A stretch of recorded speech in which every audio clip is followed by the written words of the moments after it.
ॐ तव कथामृतं तप्तजीवनं कविभिरीडितं कल्मषापहं श्रवणमङ्गलं श्रीमदात्मं भुवि गृह्णन्ति ये भूरिदा जनाः। श्री राम कृष्ण वचनों में प्रसंग है। अधर के मकान पर ईशान आदि भक्तों के संग में श्री रामकृष्ण देव आद्या शक्ति तथा अवतार लीला, वेद पुराण एवं तंत्रों का समन्वय। अवतार लीला वे सब चित्त शक्ति के ऐश्वर्य हैं। जो ब्रह्म हैं वे ही फिर राम कृष्ण और शिव हैं। जो कुछ भी दिखाई दे रहा है वो और जो भी अवतार हुए हैं राम कृष्ण शिव आदि, ये सभी उस परब्रह्म के ही ऐश्वर्य हैं। ईशान कह रहे हैं हरि और हर एक ही धातु है, केवल प्रत्यय का भेद है। सभी लोग हंसते हैं।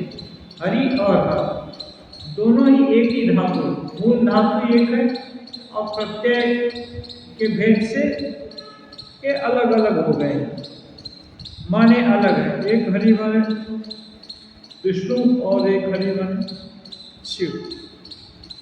विष्णु पालन करता और शिव संहार करता, दोनों ही अपोजिट, लेकिन शक्ति वही है।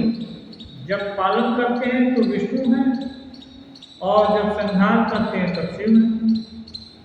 श्री राम कृष्ण, हाँ, एक के अतिरिक्त दो कुछ भी नहीं है। वेद में कहा है ओम सच्चिदानंदं ब्रह्म, पुराण में कहा है ओम सच्चिदानंदं कृष्ण, और तंत्र में कहा है ओम सच्चिदानंद शिवा।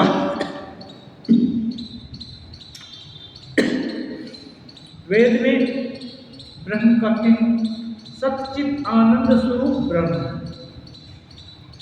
ब्रह्म क्या क्या स्वरूप है? सत माने सदा रहने वाला, चित्त माने उनकी ही चेतन शक्ति से सब कुछ चल, आनंद स्वरूप, उनके ही आनंद के कारण सभी जगह थोड़ा थोड़ा आनंद दिख पड़ रहा है। पुराण में कहा है सच्चिदानंद कृष्ण। पुराण में वही तत्व, उनको ही कृष्ण रूप में कहा गया है। वही कृष्ण रूप में अवतार लिए हैं, विभिन्न प्रकार से लीला खेला कर रहे हैं और इसके लीला के परे भी है। और तंत्र में वही शिव शक्ति, शिव सच्चिदानंद को ही शिव कहते हैं। और शिव जब सृजन लय पालन कर रहे हैं तो वही शक्ति हो जाते हैं। कहते हैं चित्त शक्ति ने महामाया के रूप में सभी को अज्ञानी बना रखा है। चित्त शक्ति का दो स्वरूप, एक आवरण और एक विक्षेप। आवरण और विक्षेप के द्वारा एक महामाया के रूप में इनको ढक देती है और एक है आवरण उन्मोचन भी करती हैं। माँ का कृपा होने से वो जीव का बंधन खोल देने से जीव मुक्त भी होता है। तो महामाया माने ढकने वाली आवरण शक्ति, इनका जब आश्रय लेती है तो उसको अज्ञानी बना देती है। माने ज्ञान है लेकिन ढक गया है और वो जान नहीं पाती। अध्यात्म रामायण में है राम के दर्शन जितने ऋषियों ने किए थे वे सभी एक बात कहते, हे राम, हमें अपनी भुवन मोहिनी माया द्वारा मुग्ध न करो। हमें अपनी भुवन मोहिनी माया द्वारा मुग्ध न करो, क्योंकि माया एक बहुत गंभीर है। अघटन घटना पटी ऐसी माया जो कुछ नहीं घट सकता है, नहीं घटने वाला है, वो भी क्षण भर घटा देती है। इसलिए ऐसी माया में मोहित मत करो। माने माया के विषय में मेरा अनुसंधान करने का या माया का ऐश्वर्य देखने का इच्छा न हो। इस झंझट से मुझको दूर रखो। माया में उलझ मत करो, क्योंकि यहाँ जो कोई भी माया में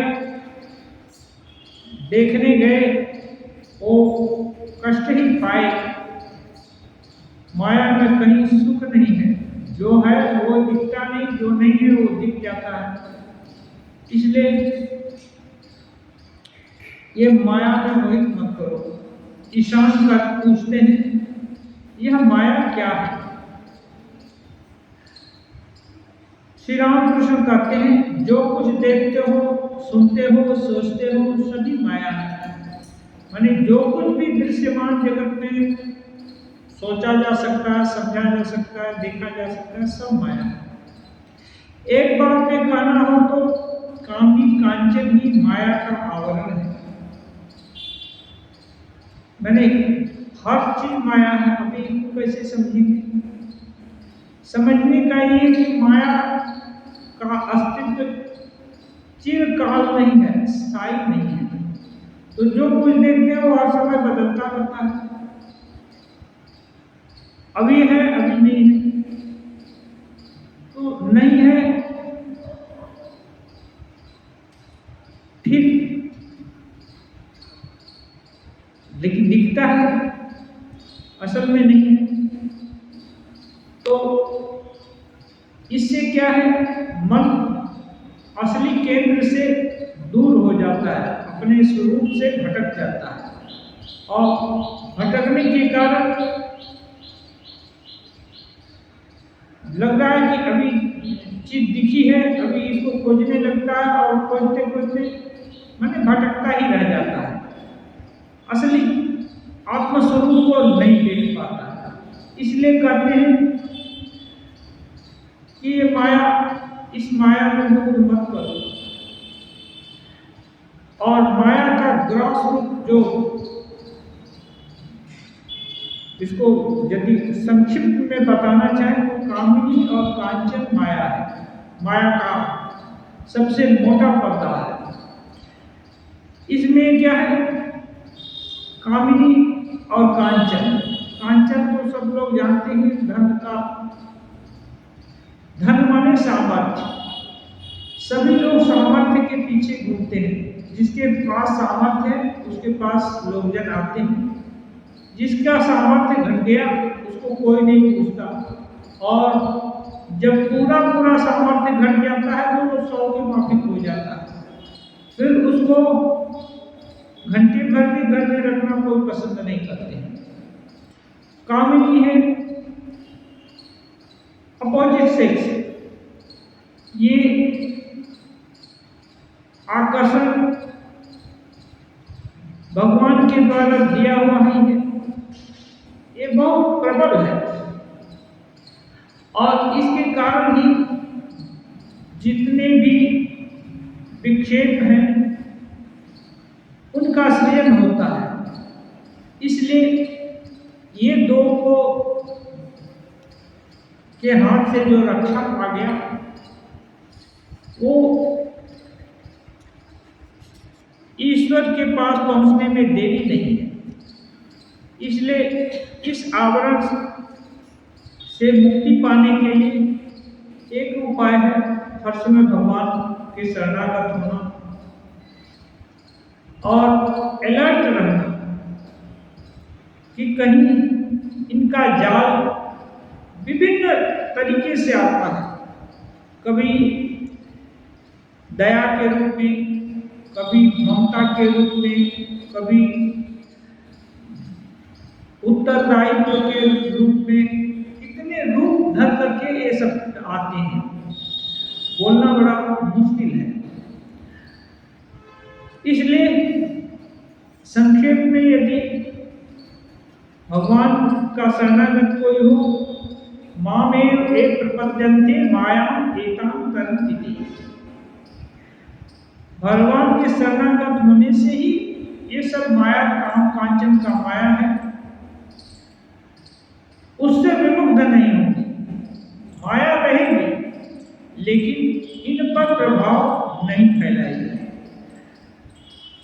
इसके जो विक्षेप और जो आवरण शक्ति है वो उस साधक के मन को मुक्त नहीं करेगी, वो सीधा अपने लक्ष्य की तरफ जा सकता है। लक्ष्य क्या है? ईश्वर दर्शन, आत्म तत्वानुसंधान। कहते हैं श्री रामकृष्ण देव, पान खाना, तंबाकू पीना, तेल मालिश करना, इसमें दोष नहीं है। माने साधारण लोग एक छोटा मोटा जो चीज है उसको व्यसन समझते हैं और समझते हैं पान खाना व्यसन है, इसको छोड़ दिया तो बहुत बड़ा काम कर लिया।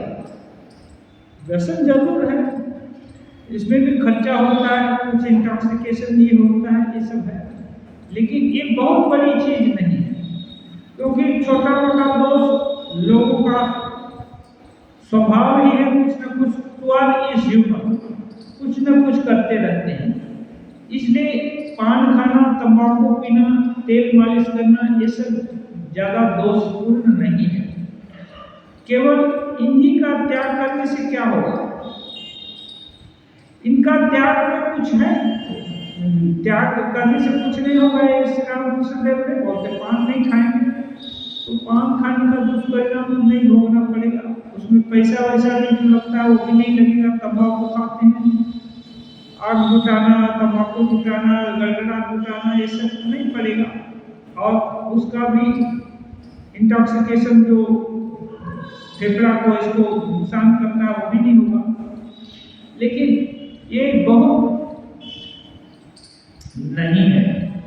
कामिनी कांचन के त्याग की आवश्यकता है। असल यहाँ कामिनी कांचन, इसके त्याग की आवश्यकता है, वही त्याग है। अब कैसे करेंगे? उपाय बताते हैं। गृहस्थ लोग बीच बीच में निर्जन स्थान में जाकर साधन भजन कर भक्ति प्राप्त करके मन से त्याग करेंगे। गृहस्थ लोग कहीं निर्जन स्थान में जाएंगे। निर्जन क्या है? जहाँ स्वजन न हो, अपने को पहचानने वाले लोग न हो। आजकल निर्जन स्थान कहाँ खोजने जाएंगे? जंगल में भी निर्जन नहीं है, क्योंकि वहाँ जंगली रखवाले घूमते हैं और लकड़ी वगैरह काटने वाले घूमते हैं, वन्य जीव जंतु हैं। निर्जन एकदम नहीं है। लेकिन जहाँ अपने स्वजन न हो, जिनसे कोई लेना देना है, ऐसे लोग न हो, तो वहाँ आदमी चाहे तो अकेला रह सकता है। निर्जन में अकेला रहकर भगवान को याद करना। वैसे यदि घर में 4 सदस्य हैं, वो ठीक कर लिया कि नहीं आज 2 दिन ये निर्जन वास करेंगे, कल वो 2 दिन निर्जन वास करेंगे, ऐसे करें। उनके लिए केवल खाना एक निर्दिष्ट स्थान पर दे दिया जाए, जो कि अन्य लोग जब जिस समय नहीं रहते हैं उस समय जाकर खा लिया और चुपचाप आकर अपनी कोठरी में बंद करके ईश्वर चिंतन करें और बाकी चिंतन को हटा दें, तो भी हो सकता है। लेकिन घर में रहने से क्या है? इस काम की, उस काम की, इस जिम्मेदारी की याद आ जाती है। और याद आ जाएगा तो मन का एक भाग उधर चला जाएगा। अब उधर चला जाएगा, मन तो ऐसे ही स्वभावतः कितने भागों में विभक्त है। अब यहाँ जिम्मेदारी के भाव से फिर चलाए, लेकिन कहीं दूर गए जहाँ से कि वो जिम्मेदारी नहीं निभा सकते हैं, उपाय नहीं है, तो वहाँ मन भटकने से भी जानता है कि कोई लाभ नहीं है, कुछ होगा नहीं, इसलिए चुपचाप वापस आ जाएगा। तो ऐसे स्थान में जाकर कुछ दिन साधन भजन करें। साधन भजन करने से भक्ति लाभ होगी। लाभ होने के बाद घर में आकर मन से त्याग करें। फिर जो मन की दृढ़ धारणा बनी निर्जन स्थान में, उसी का ध्यान करें या उसी को फिर यहाँ पुनः पुनः सोचने की चेष्टा करें और वैसा ही त्याग वैराग्य का भाव अंदर अंदर पोषण करें। क्योंकि घर में रहने से सबके साथ व्यवहार नहीं करेंगे तो लोग सोचेगा पगला हो गया या और कुछ हो गया, कोई बीमारी तो नहीं हो गई। इसके कारण दवा दारू दिलाना शुरू कर देंगे या झाड़ फूंक करना शुरू कर देंगे, ये भी मुश्किल हो जाएगा। इसलिए घर में रहने से तो सबके साथ जो भी व्यवहार उचित करना चाहिए वो करना है, लेकिन जानना है कि ये अपने परम साथी नहीं है, ये माया के ही राज्य में है। इसलिए इनके साथ जितना यत्किंचित अपना दायित्व है उसको पूरा किया और फिर अपनी महिमा में खो गए। संसारी बाहर भीतर दोनों ओर से त्याग करें। सन्यासी बाहर भीतर दोनों ओर से त्याग करें, लेकिन सन्यासी के लिए छूट नहीं है, क्योंकि घर छोड़ दिया, समाज छोड़ दिया, तो अब उसको दोनों तरफ से त्याग करना होगा, बाहर से भी भीतर से भी। अब वो जहाँ रहेगा उसका किसी से भगवत व्यतिरिक्त किसी से कोई रिलेशन नहीं होगा। भगवान को छोड़कर और किसी से कोई रिलेशन यदि होता है तो वो ठीक ठीक त्याग नहीं है। व्यवहार सबके साथ होगा, भक्त लोग आते हैं, दूसरे सन्यासी भी मिलते हैं, ओम नमो नारायण कहकर अभिवादन करेंगे, हम कुछ करेंगे, लेकिन दिल में तो स्थान और किसी को नहीं होगा। केवल एक आत्मचिंतन या ब्रह्म चिंतन या भगवत चिंतन, इसी को त्याग बोलते हैं। त्याग का मतलब जो विषय है, वस्तु है, उसका त्याग और भगवत वस्तु का ग्रहण। भगवत वस्तु ग्रहण नहीं हुई तो विषय वस्तु पूरा पूरा त्याग नहीं हो सकता, क्योंकि मन एकदम खाली करना सबके बस के बाहर की चीज है। उसको योग की भाषा में, योग सूत्र की भाषा में योगश्चित्त वृत्ति निरोध। अच्छी भी वृत्ति नहीं उठ रही है, खराब वृत्ति भी नहीं उठ रही है, किसी से कुछ लेना भी नहीं है, किसी को कुछ देना भी नहीं है, कोई गम नहीं है, तो ऐसा क्षण इसको निरोध बोलते हैं। कोई वृत्ति नहीं उठ रही। वृत्ति को योग में बोलते हैं, वृत्ति माने क्षण क्षण मन की कोई संकल्प विकल्प होता रहता है। एक संकल्प, जैसे ही एक संकल्प हुआ एक तरह की वृत्ति हो गई। जैसे संकल्प हुआ कि ये दरी है तो दरी कारा वृत्ति हो गई, ये पंखा है तो पंखा कारा वृत्ति हो गई। जितनी तरफ नजर जाएगा या जितनी तरफ कल्पना जाएगी उतनी तरफ का आकार मन ग्रहण कर लेता है, और वो बहुत स्वल्प समय के लिए होता है, फ्रैक्शन ऑफ सेकेंड। एक सेकेंड भी बहुत है, एक सेकेंड में हो सकता है 60 वृत्ति हो सकती है अधिकतम। तो इतनी जो भी एक एक वृत्ति है उसका निरोध हो जाएगा। निरोध हो जाएगा मैंने हो सकता है घंटों दूसरी वृत्ति ही नहीं उठी, वही जो एक बार उठ गई वही है। जैसे ईश्वर कारावृत्ति हो गई, या कोई दीपक के लौ पर त्राटक करता है तो देख लेगा वो क्या है, वो ज्वाला के ऊपर यदि ज्वाला का दीपक की ज्वाला जो हो रही है उस पर कोई ध्यान करना चाहता है तो बस ज्वालाकार वृत्ति रहेगी और दूसरा नहीं आएगा। तो इसको बोलते हैं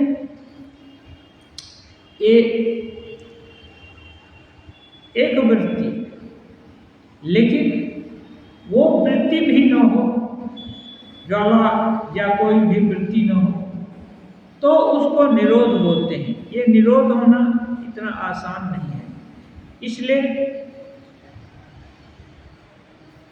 ईश्वराकार वृत्ति या आत्मा, जो आत्मा का है नित्य शुद्ध बुद्ध मुक्त स्वभाव, इसकी जितनी तक जिसकी धारणा हो जाए वो धारणा होनी चाहिए, और विषय का त्याग, तो उसको बोलते हैं त्याग। केवल त्याग से नहीं होगा, केवल छोड़ने से नहीं होगा, वो उसके स्थान पर श्रेष्ठ अवलंबन को ग्रहण करना पड़ेगा। केशव सेन से मैंने कहा था, जिस कमरे में जल का घड़ा और इमली का अचार है, उसी कमरे में यदि सन्निपात का रोगी रहे तो भला कैसे अच्छा हो सकता है। सन्निपात का रोगी प्यास लगता है और खट्टा खाने का इच्छा है, अभी वहाँ अचार भी है और पानी का ज्वाला भी है, तो दोनों खाएगा। जब खाएगा तो स्वाभाविक रूप से वो ज्वर में वृद्धि होगी और फिर वो ठीक होने का चांस नहीं है।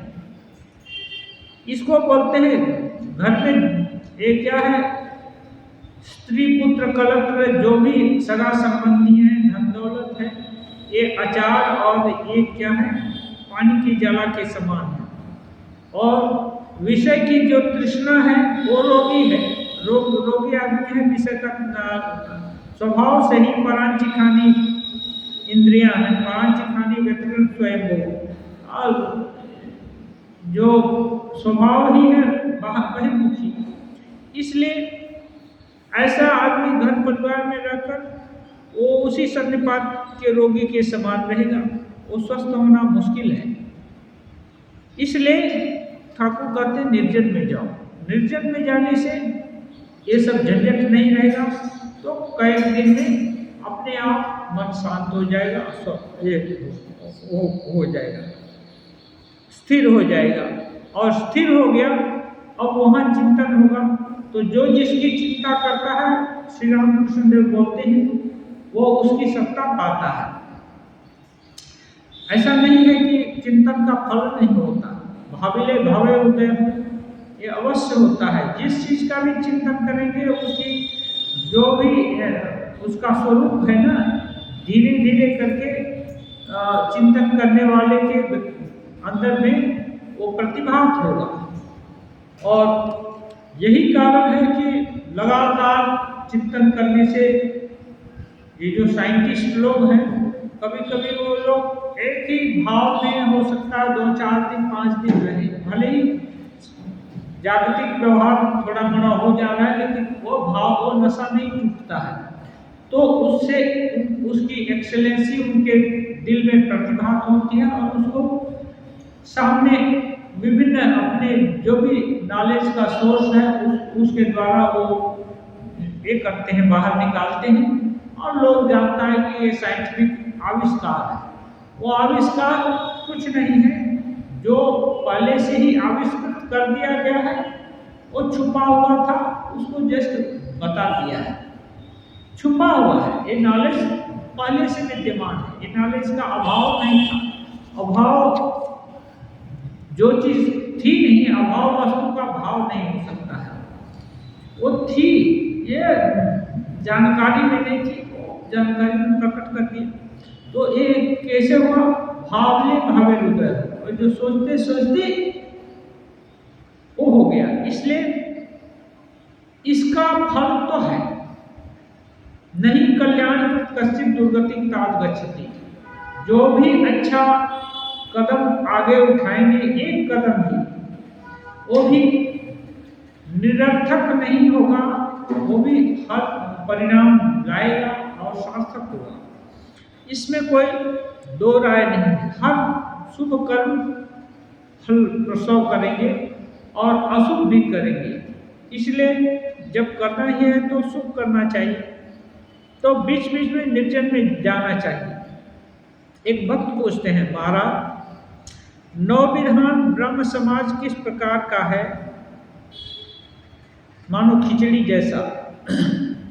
अभी एक तो सीरियस प्रसंग चल रहा था, अभी इसी में दूसरे लोग सोचते हैं, दूसरे नवविधान एक दूसरी संस्था है, दूसरे ग्रुप है, अब उनका पूछ रहे हैं कि वो कैसा है, लगता है खिचड़ी जैसा है, क्योंकि कभी कभी किसी से पूछ कर भी आइडिया लेते हैं कि उन लोग जो कह रहे हैं वो सुनने लायक है कि नहीं है, सुनना चाहिए कि नहीं है। तो श्री रामकृष्ण को जो मानते हैं वो भी थोड़ा कभी कभी उस भाव का को छोटा लाइट दिखाने के लिए भी ऐसा करते हैं कि जिसका रुचि हो, जो अच्छे साधन हो उधर ना जाए, वहाँ कुछ मिलने जुलने वाला नहीं है, वहाँ जाकर समय नष्ट मत करो। ये भी बताने के लिए दूसरी तरह से प्रश्न किया जाता है। तो नवविधान के विषय में पूछ रहे हैं। नवविधान है अपना केशव चंद्र सेन का।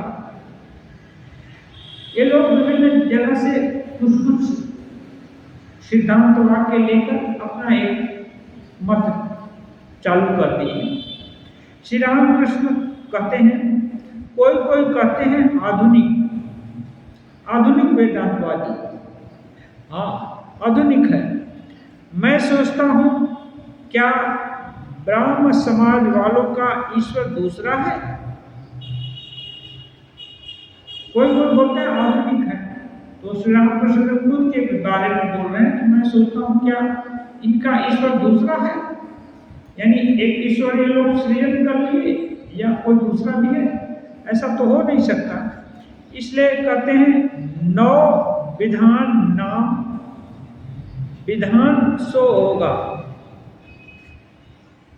कहते हैं नौ विधान नया विधान, हाँ नौ विधान माने नया विधान, हाँ नया विधान माने नया विधान बोलते हैं कोई मत आदि, तो नया विधान, तो नया विधान तो कुछ है नहीं।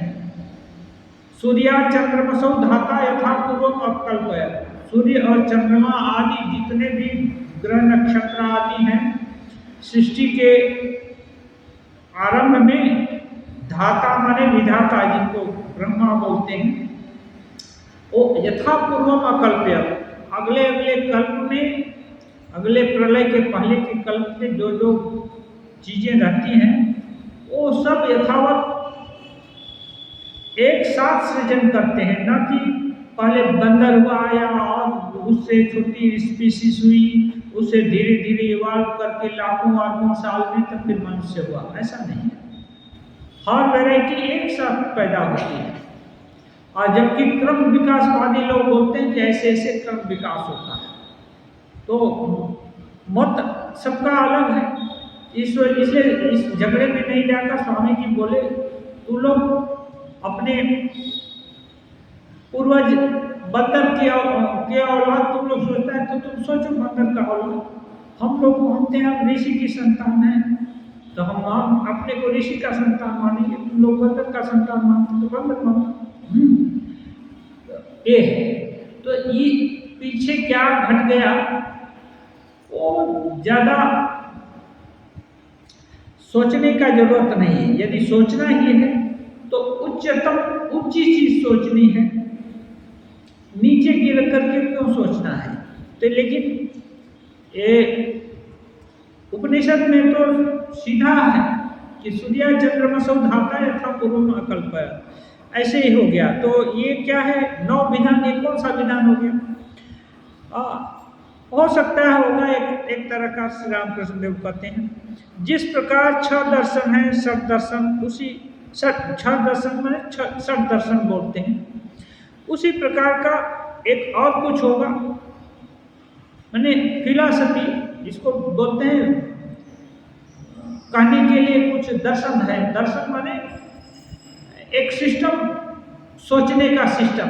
यहाँ एक उसमें हर चीज के विषय में एक आइडिया लगा करके कि इस सिस्टम में हम सोचेंगे, उसमें प्रकृति, पुरुष, जीव और जो भी जगत की चीजें हैं सबका अलग अलग ढंग से विश्लेषण करते हैं, समझने का एक तरीका है।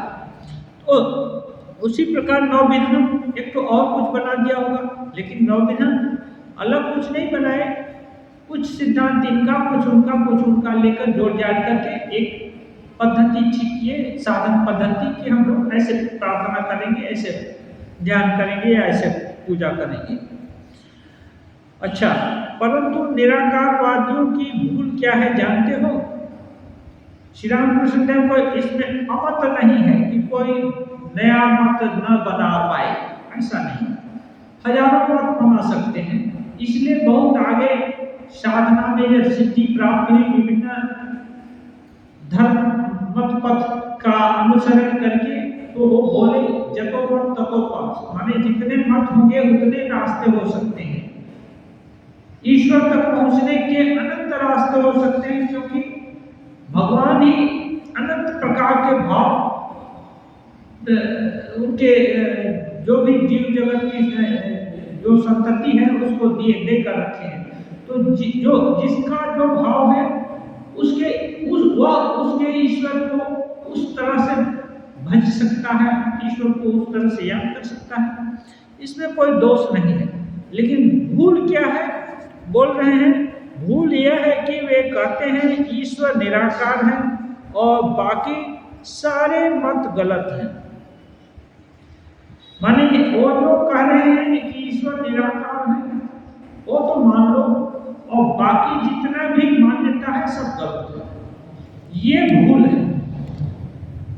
वो कितना जानते हैं ईश्वर का के विषय में, कितना जानते हैं कि साकार है या निराकार है, क्या है?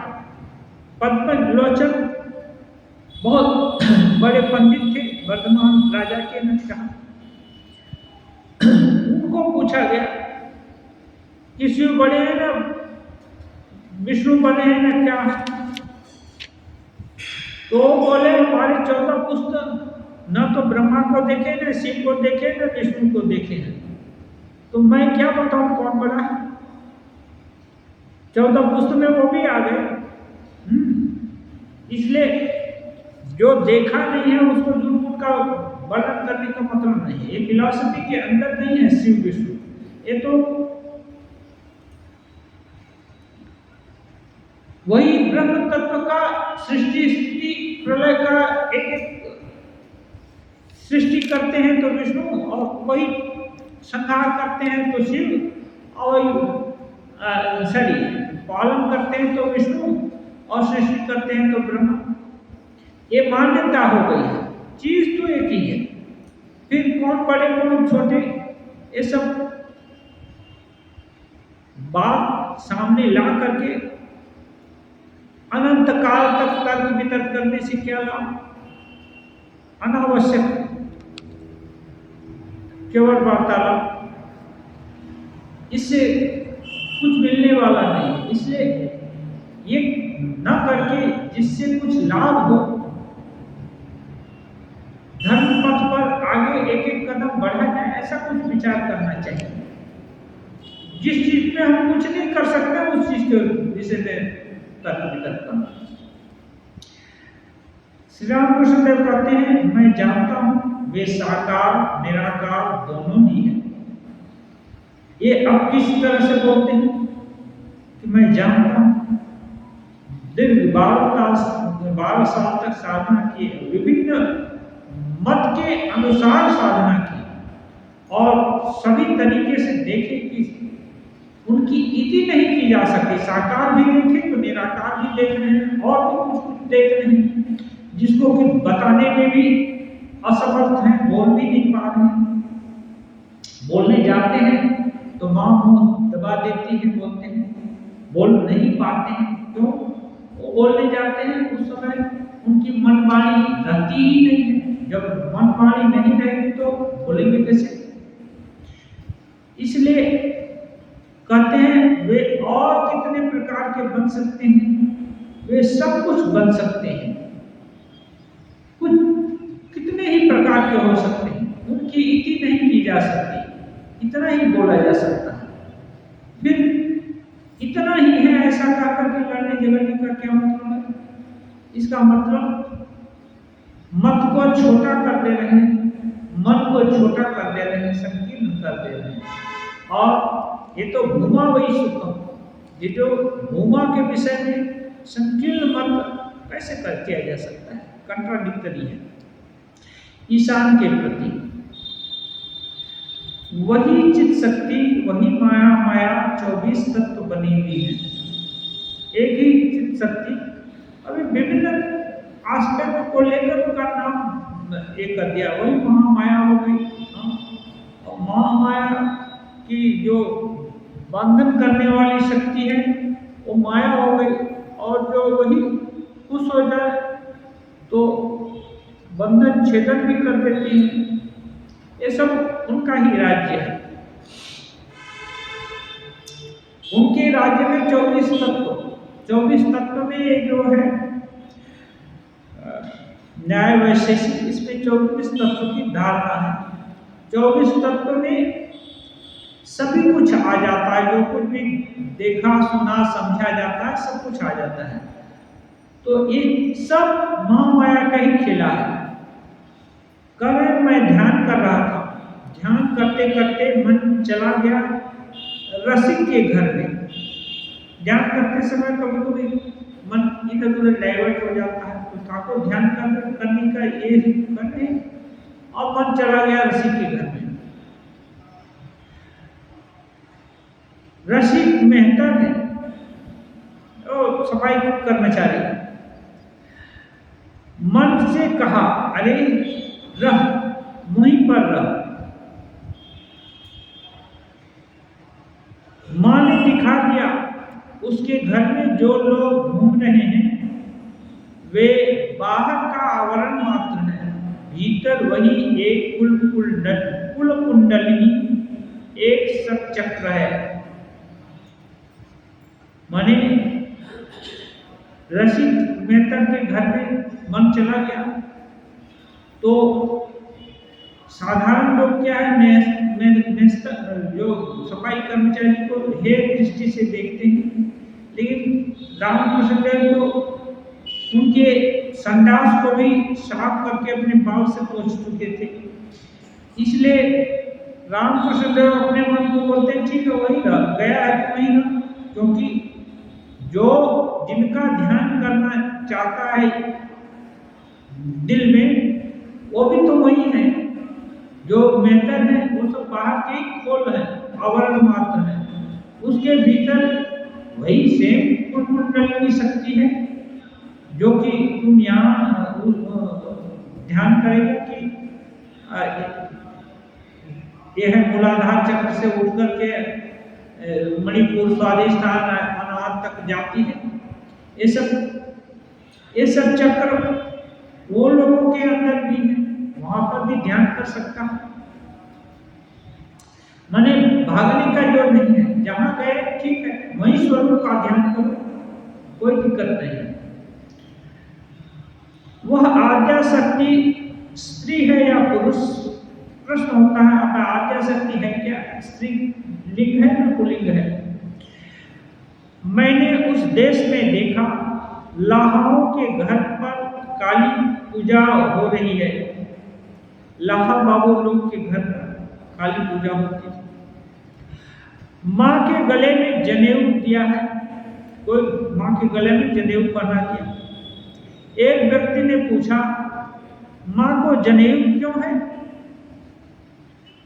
जनरली माँ शब्द से लोग सोचते हैं स्त्री, लेकिन गले में जनेऊ डाल दिया। स्त्री लोग तो जनेऊ नहीं पहनती हैं। जिसके घर में पूजा है उसने कहा, जिसके घर में पूजा हो रहा था वो आदमी बोला भाई तूने माँ को ठीक पहचाना है, तूने लगता है माँ को ठीक पहचाना। अभी हम ब्रैकेट में बोलने लगता है तूने माँ को ठीक पहचाना है, क्योंकि माँ बोलने से स्त्री समझ में आता है। परंतु मैं तो कुछ भी नहीं जानता कि माँ पुरुष है या स्त्री।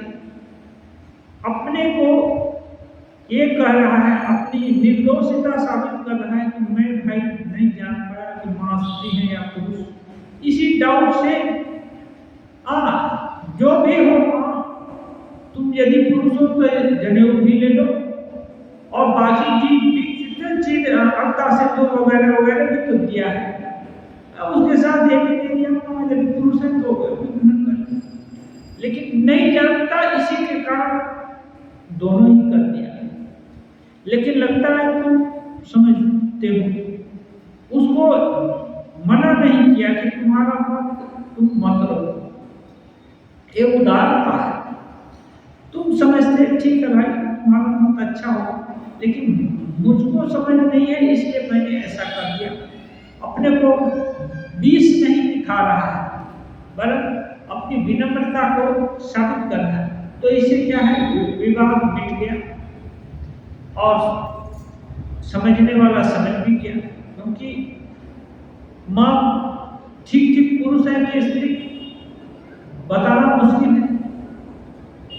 एक वे थोड़ा सा डाइवर्शन है, लेकिन एक कहानी है, इसे कहानी को बताने से आप लोग को ये होगा। एक बहुत बड़ा पेंटर, नामी, जिसको अपने पेंटिंग पर बहुत नाम है, उसको अभिमान भी है और सच में अच्छा कलाकार है। तो ये लोग क्या है, कलाकार को भी तो थोड़ा धन चाहिए, खाने पीने का तो चाहिए, बहुत आगे का बात है। तो वो राजा के पास गया, राजन मैं ये सब जानता हूँ, तो बहुत राजाओं का ये सब पिक्चर उक्चर बना देता था तो बख्शीश मिलती थी। तो उसने सुना कि द्वारका में कोई कृष्ण कन्हैया है, ये है द्वारकाधीश हैं, वो तो बहुत लोगों को जीते हैं और उनका बहुत सुनाम है और ये हैं प्रतापी हैं, प्रभावशाली हैं। उनका यदि पिक्चर बना देता हूँ ठीक ठीक तो बड़ी बख्शिश मिलेगी, वो हमको मालामाल कर देंगे। इस उद्देश्य से उनके पास गया, जाकर बोला भगवान मैं आपकी एक फोटो बनाना चाहता हूँ। तो बोले ठीक है बना लो। अभी सोचे चलो बनाएगा तो क्या है, ठीक है उसको भी काम मिल जाएगा, चलो बनाओ। वो माप जो अपने दिमाग में सब एक, या लोगों का तो दिमाग भी मापता है, सब ठीक कर लिया। उसके बाद दिमाग में पूरा नक्शा बना लिया कृष्ण भगवान का, जा करके घर में अच्छा से बनाया, कई दिन मेहनत करके। जब उसके मन माफिक हो गया तो ले आया, बोला भगवान मैंने आपका पिक्चर बना लिया। तो जब दिखाता है उनको तो वो खुद ही देखता है कि ये तो वो पिक्चर नहीं है। तब इसके मन में डाउट होता है, अरे ये क्या बात, मेरे से तो भूल नहीं हो सकती, मेरी इतनी तीक्ष्ण दृष्टि है, मैं तो गलत नहीं कर सकता, लेकिन ये तो देख रहे हैं यहाँ तो गलती हो गई है, तो मिलता नहीं है चेहरा। तब हाथ जोड़ता है खुद ही, प्रभु एक चांस और दिया जाए, लगता है मुझसे भूल हो गई। वो बोले कोई बात नहीं, फिर से देख लो। फिर से देखा,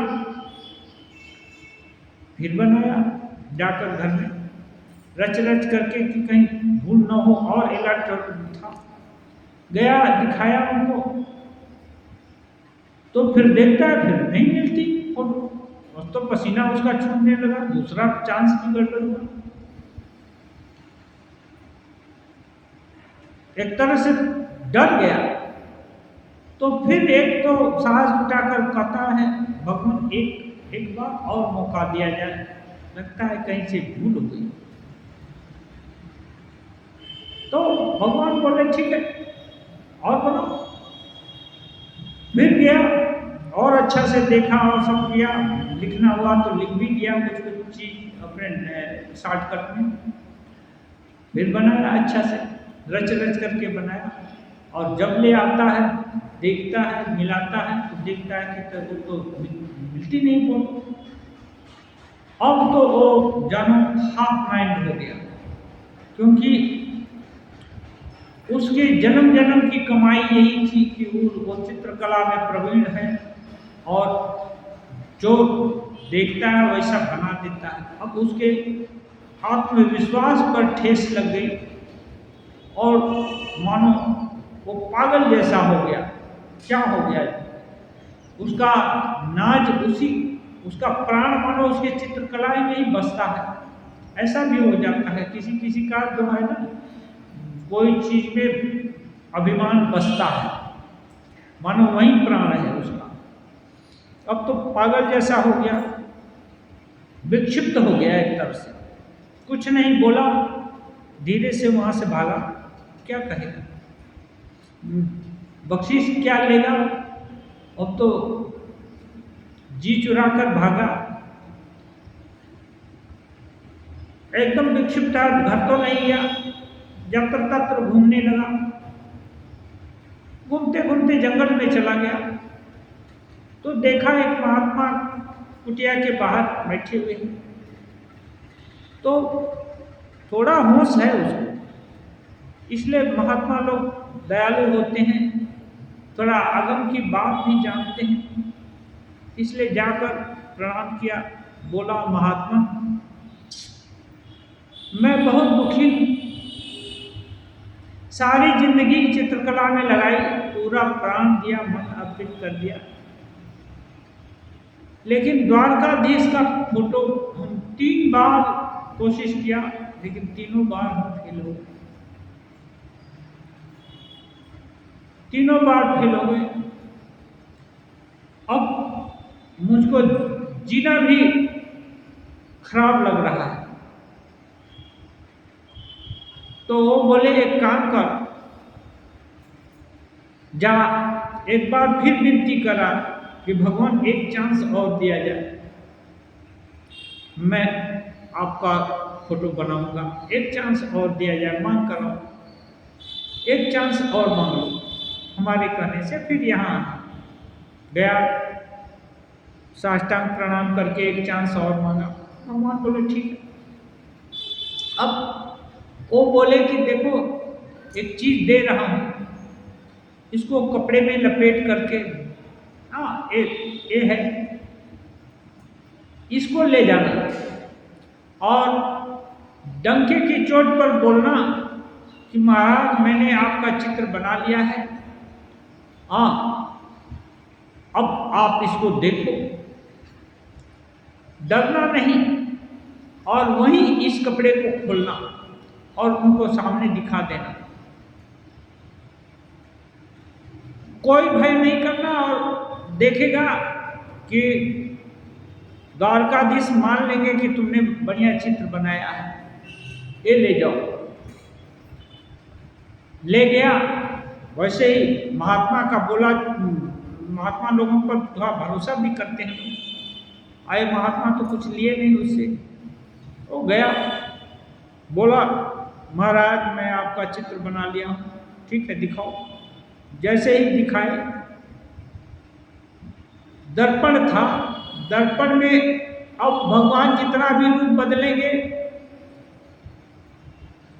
अब बदलो जितना रूप बदलना है, जो रूप बदलेंगे वही तो देखेंगे। 100 बार रूप बदलना है, बदल लो, दर्पण है, दर्पण में वही चित्र रहेगा। अब तो भगवान भी हार गए, उसको बहुत सारा बख्शीश दिए। और होता क्या था, फिर वो आया यहाँ, वो बोला महात्मा कि देखो तू तो राजा लोगों का पिक्चर बनाया, भगवान का पिक्चर तो कभी बनाया नहीं, भगवान का पिक्चर ऐसे थोड़े बनता है, वो तो खुद बनाना चाहे तो बनेगा, हाँ भगवान का पिक्चर ऐसे कैद होता है, हाँ बस। अब उसको पुरस्कार मिला, सब कुछ हुआ। तो ये है, क्या बोलते हैं कि यहाँ प्रसंग था ना, क्या प्रसंग था?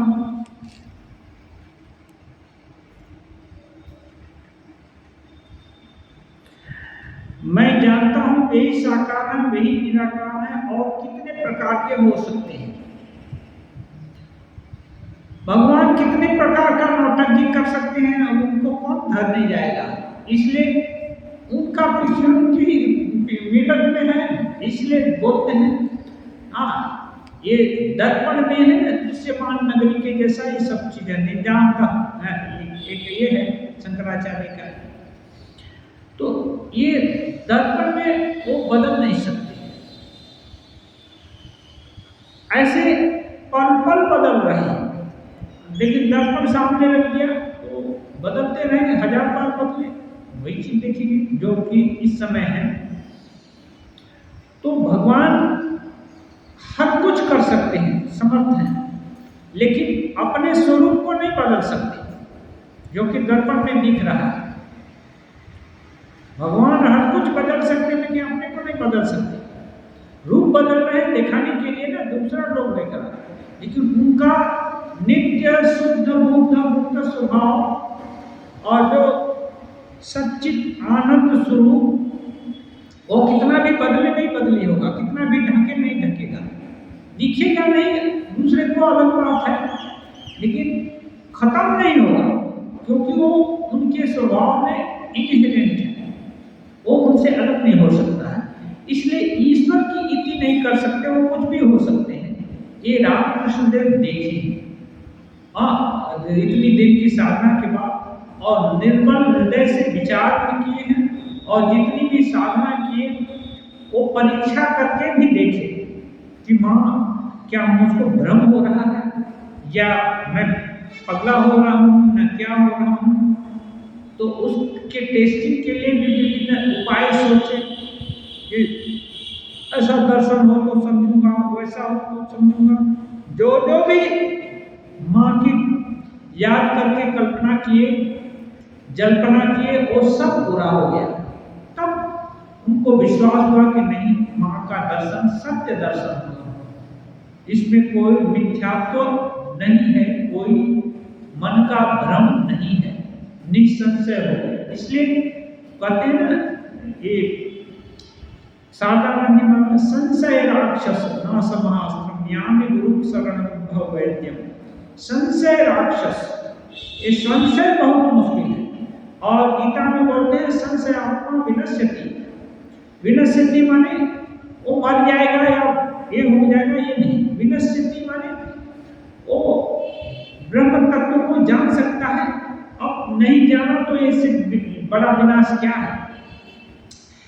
इस उपनिषद में है, ये चेत अवेदी अथ सत्यमस्ति न चेतिहा वेदी मति विनष्टि। यदि ये जान गया यही है, ये ब्रह्म है, तो ठीक है। यदि नहीं जाना तो महान विनाश को प्राप्त हुआ। इस जन्म में यदि जान गया ब्रह्म तत्व ही है अंदर बाहर, इस तत्व को जान लिया तो ठीक, अन्यथा महान विनाश को प्राप्त हुआ। महान विनाश क्या है?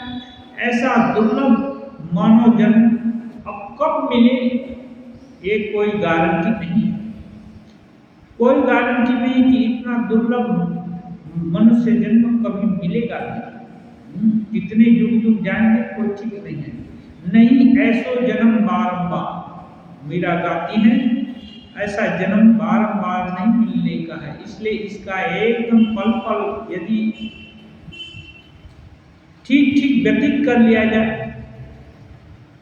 इसलिए हर पल हर काल में हर क्षण को यदि भगवत प्राप्ति के उद्देश्य में खपा दिया जाए तो प्रयास तो ठीक रहा, प्रयत्न करने में ही हम लोग का अधिकार है।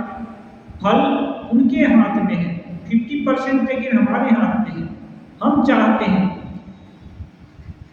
रमे उल्फत जिस तरह होगा निभाएंगे जरूर, तुम हमें चाहो न चाहो हम तो चाहेंगे जरूर। ये कहता है ये साधक कि जो भी हो, सुख हो या दुख हो, मैं बिता दूंगा। तुम मुझको चाहो या मत चाहो, लेकिन मैं तुमको ही चाहता हूं। तो ये एक तरह इसको बोलते हैं एकांतिक भक्ति। हमारे तरफ से हम भगवान को चाहते हैं, अब उनकी दया हो या न हो, उनकी कृपा हो या न हो, अंतराय कितना भी हो, वो माने नहीं रखता है। सुख दे या दुख दे, जीवन का अंत समय भी आ गया तो भी हम इस चाहत से विमुख नहीं होंगे कि हम तुमको ही चाहते हैं और कुछ नहीं चाहते। ये यदि रहा तो ये अहोभाग्य है, और मरने के समय यदि रहा तो फिर उसी को प्राप्त होगा। यम काम यम यम वापी स्मरण भाव त्यजत्यन्ते कलेवरम तम तमेवैति कौन्तेय सदा तद्भाव भाव।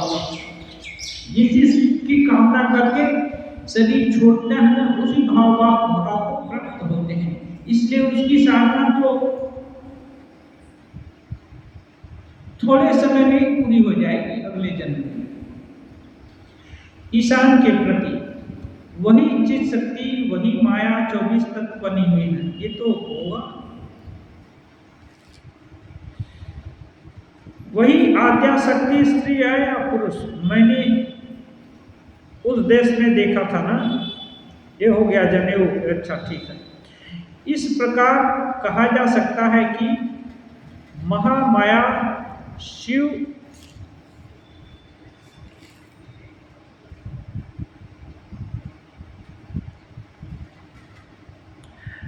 बोल रहे हैं, इस प्रकार कहा जाता है कि महामाया शिव को निगल गई में खा गई। माँ के भीतर चक्र का ज्ञान होने पर शिव माँ की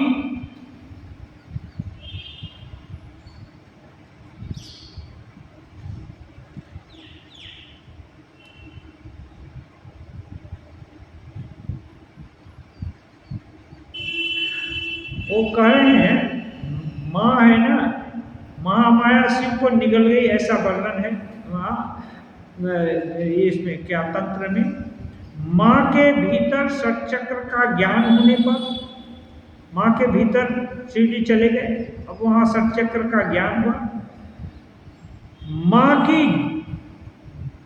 जांघ में से वो निकल गए तो माँ के अंदर, लेकिन उनको जब ज्ञान हुआ तो माँ का जांघ काट करके निकल आए। फिर शिव ने तंत्रों की रचना की, जो माँ के अंदर जाकर के ज्ञान प्राप्त किए, उनका अंग भेदन करके बाहर आए और तब तंत्र की रचना की। उस चित शक्ति के, उस महामाया के शरणागत होना चाहिए, जहाँ जाकर शिव जी ज्ञान पाए। ईशान आप कृपा कीजिए। अब ईशान जानते हैं कि श्री रामकृष्ण देव अनेक ऊंचे स्तर के हैं, अवतार की धारणा नहीं होने पर भी श्रद्धा तो सभी लोग करते थे, कृपा मांगते हैं। तो श्री रामकृष्ण देव कहते हैं डुबकी लगाओ, गुरु का प्रयोजन और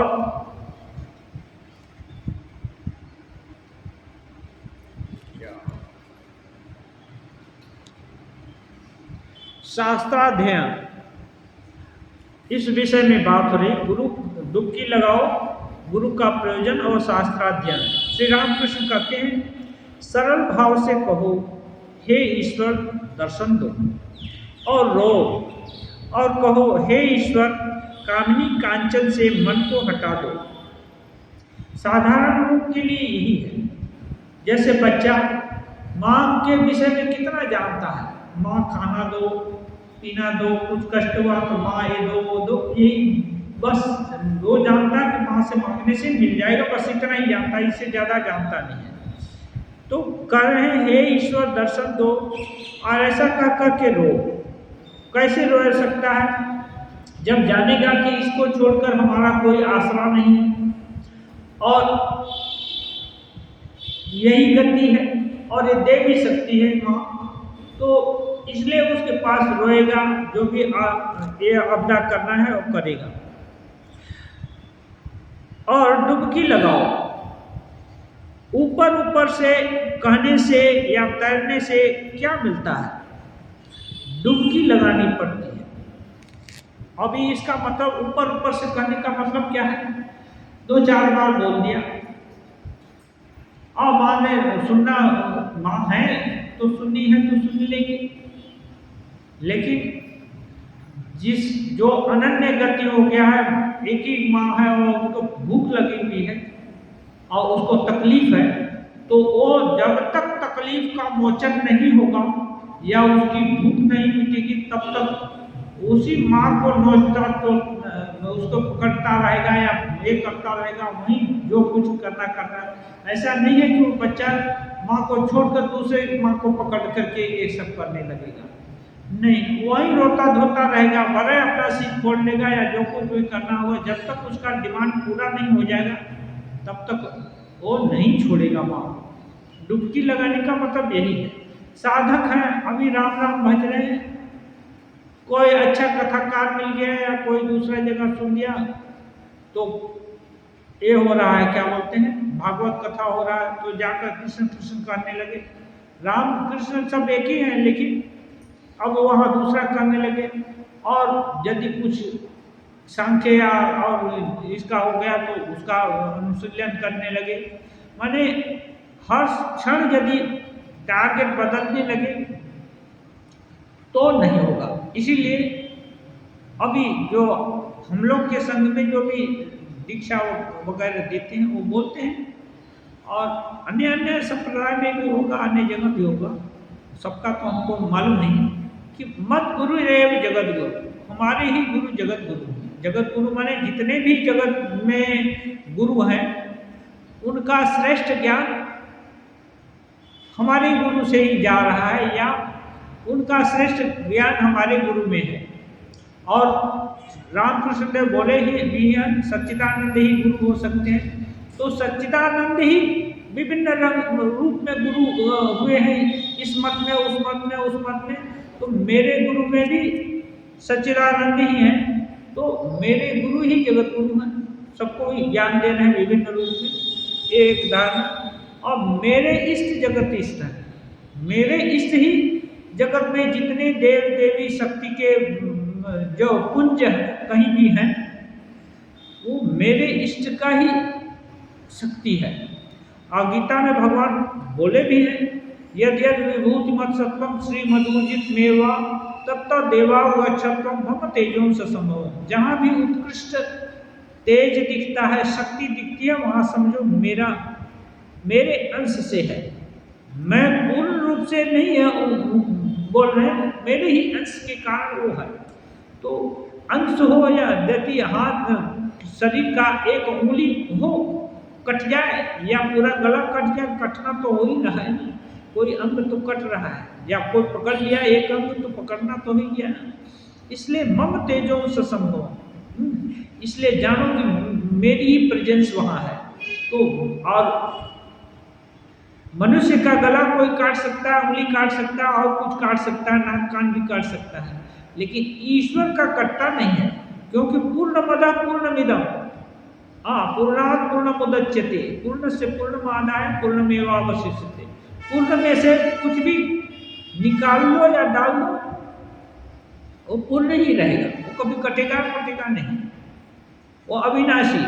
तो उसका कुछ भी अंश यदि कोई पकड़ लिया तो उनका धरना हो गया। इसलिए ये क्या कहते हैं,